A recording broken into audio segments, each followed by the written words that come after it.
ನಮಸ್ಕಾರ ವೀಕ್ಷಕರೇ, ನನ್ನ ಹೊಸ ವಿಡಿಯೋಗೆ ಸ್ವಾಗತ.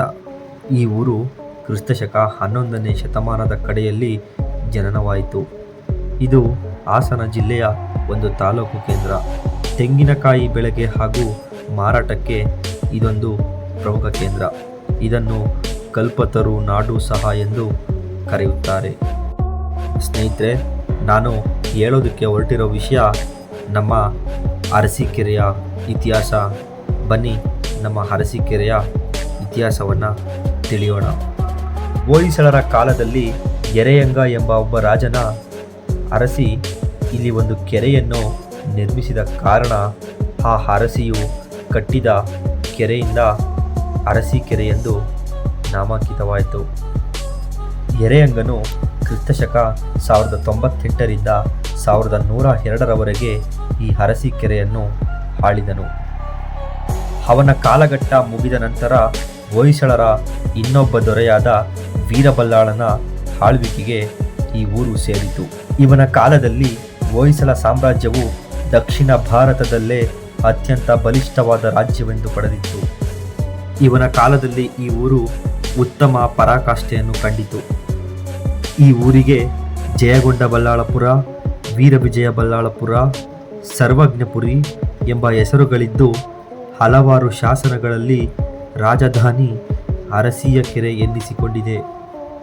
ವೇದವಿದರಾದ ವಿಪ್ರರು, ವೀರರಾದ ಕಾಯ್ವಾಳುಗಳು, ಹಾಡ್ಯರಾದ ಪರದರು, ಹಲಾಕಾಧೀಶ ಕುಬೇರರನ್ನು ಧಿಕ್ಕರಿಸುವ ವಾಣಿಜ್ಯರು, ಅಚಲಕ ವಾಕ್ಯರಾದ ಜನ, ವಿನೂತಕಾರರಾದ ಕಾಂತಾಜನ, ದೇವಗಾರ ಸಂದೋಹ, ಸಾಗರ ತೀರದಂತೆ ಶೋಭಿಸುವ ತುಂಬು ಕೆರೆಗಳು ಪ್ರಜಾಪೂರಿತ ನಗರವಾಗಿತ್ತು ಎಂದು ಅನೇಕ ಶಾಸನಗಳಲ್ಲಿ ಉಲ್ಲೇಖವಿದೆ.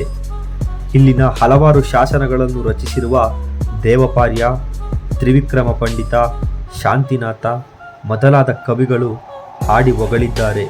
ವಿದ್ಯೆಗೆ, ಕಲೆಗೆ, ಐಶ್ವರ್ಯಕ್ಕೆ ಹೆಸರಾಗಿದ್ದ ಈ ಊರು ತೆಂಕಣ ಅಯ್ಯಾವಳೆಯಾಯಿತು, ಅಭಿನವ ದ್ವಾರಾವತಿಯಾಯಿತು.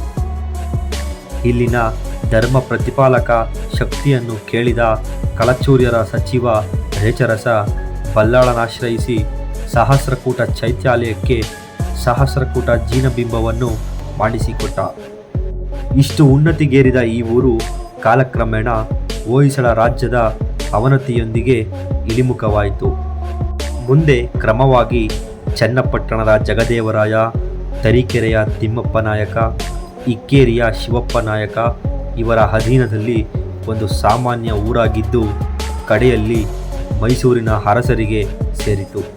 ಮೈಸೂರು ರಾಜರು ಒತ್ತೆ ಇಟ್ಟ ಮೈಸೂರು ರಾಜ್ಯದ ಭಾಗಗಳಲ್ಲಿ ಈ ಊರು ಸೇರಿತು. ಆಗ ಇದು ಸುಲಿಗೆ ಒಳಗಾಗಿ ಹಾಳು ಹಳ್ಳಿಯಾಗಿ ದಾರಿ ಹೋಕರನ್ನು ಸುಲಿಯುವ ದರೋಡೆಕಾರರಿಗೆ ಆಶ್ರಯ ಸ್ಥಾನವಾಯಿತು.